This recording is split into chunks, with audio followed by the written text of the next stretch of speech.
Hello guys, আসসালামু আলাইকুম। আশা করি সবাই ভালো আছেন। আমি আপনাদের খুবই ভালো আছি। তো গাইস, আজকে নতুন আরেকটি ভিডিও নিয়ে আপনাদের মাঝে হাজির হয়ে গেলাম। তো আশা করি আজকে ভিডিওটা আপনাদের কাছে মোটামুটি ভালো লাগবে। তো সবাই আমার ভিডিওটা আপনারা শেয়ার করে দিবেন, আর যারা নতুন আসবেন অবশ্যই আমার পেজটা আপনারা ফলো করতে ভুলবেন না। তো দুই বন্ধু মিলে আয়া পড়ছি আমাদের আবদুল্লাপুরের থেকে একটু ভিতরে নাজিরা বাজার, অনেকে চিনবেন। তো যারা আমার এই ভিডিওটা দেখতেছেন নাজিরা বাজার বা আবদুল্লাপুর এরিয়ার ভিতরে, তো সবাই কমেন্ট করবেন যে কে কোথা থেকে আমার ব্লগটি দেখতেছেন, অবশ্যই কমেন্ট করবেন। তো গাইস, আপনারা আমাকে সবসময় সাপোর্ট করবেন, আপনাদের সাপোর্টে আমি অনেক দূর যেতে চাই। তো অনেকদিন যাবত চেষ্টা করতেছি, ওরকম তেমন একটা সাপোর্ট পাইতেছি না আপনাদের কাছ থেকে। তো আশা করি আপনারা আমাকে সাপোর্ট করবেন, আর আপনাদের সাপোর্টে আমি দ্রুত যেতে চাই।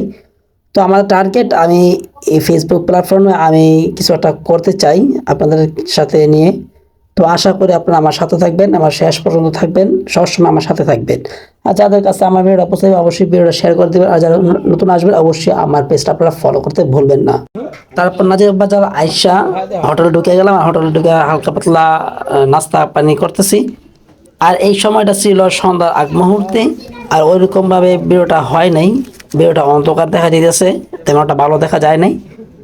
তারপর সমস্যা নাই, ব্যাপার না, আপনারা মানায় নেবেন। তো এই হোটেলের পুরি সিঙ্গারাগুলা খুবই ভালো লাগছিল।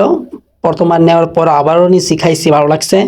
তারপর এখানে হালিম বেছে, তো হালিমটা আসলে মোটামুটি মোটামুটি মানে তেমন একটা ভালো লাগে নাই। ওইরকম হালিমের যে একটা জাজ, হালিমের যে একটা স্বাদ, ওই স্বাদটা আর কি পাই নাই, মনে হচ্ছে ডাল খাইছি। তো ভিডিওর সামনে আপনারা দেখতে পারবেন যে হালিমটা কেমন। তো আপনারা হালিমটা দেখলে বুঝতে পারবেন যে আসলে স্বাদটা কেমন হইতে পারে। তো বন্ধুরা, যারা যারা এই মুহূর্তে আমার সাথে আছেন, আমার ভিডিও দেখতেছেন, সবাইকে অসংখ্য ধন্যবাদ। আমার এই ভিডিওটা শেয়ার করে দিবেন এবং সবাইকে দেখার সুযোগ করে দিবেন। তারপর আইসটা পড়লো হালিম, পরিচিঙ্গা খাওয়া শেষ, তারপর হালিম আসছে, হালিম অর্ডার দিছি। তো বন্ধু খায় দেখতেছে যে কি অবস্থা কেমন।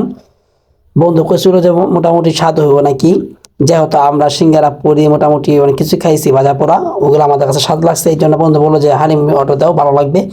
তারপর হালিম নিছি আর হালিম খাইতেছি। আসলে হালিম খাইলাম না কি খাইলাম বুঝতেছি না।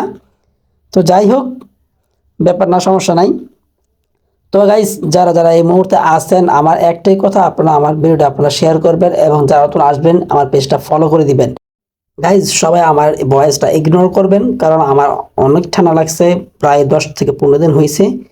তো সবাই আমার জন্য দোয়া করবেন যেন আমার খুব দ্রুত আমি সুস্থ হতে পারি এবং আমার ঠান্ডা যেন সেরে যায়, আর আমি যেন আগের মতো সুন্দর সুন্দর ভিডিও আপনাদের মাঝে তুলে ধরতে পারি আর আপনাদেরকে বিনোদন দিতে পারি।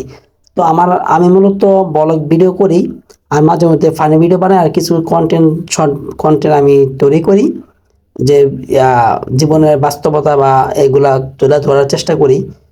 যাদের কাছে আমার ভিডিওগুলো ভালো লাগবে অবশ্যই সবাই আমাকে সাপোর্ট করবেন এবং কমেন্ট করবেন যে আমার ভিডিওগুলো আপনাদের কাছে কেমন লাগে। তারপর দুই বন্ধু দুষ্টামি করতেছিলাম, মজা করতেছিলাম যে কি অর্ডার দিলাম আর কি খাইলাম, ডাউল খাইলাম নাকি হালিম খাইলাম। তো গাইস, যাই হোক, সবাই আমার ভিডিওগুলো শেয়ার করবেন এবং আমাকে সবাই বেশি সাপোর্ট করবেন। আমি কষ্ট করতেছি, কষ্টের জন্য একটা ভালো একটা ফল পাই। তো গাইস, আমাদের নাস্তা করা শেষ, তো এখন আমরা বাসায় চলে যাব।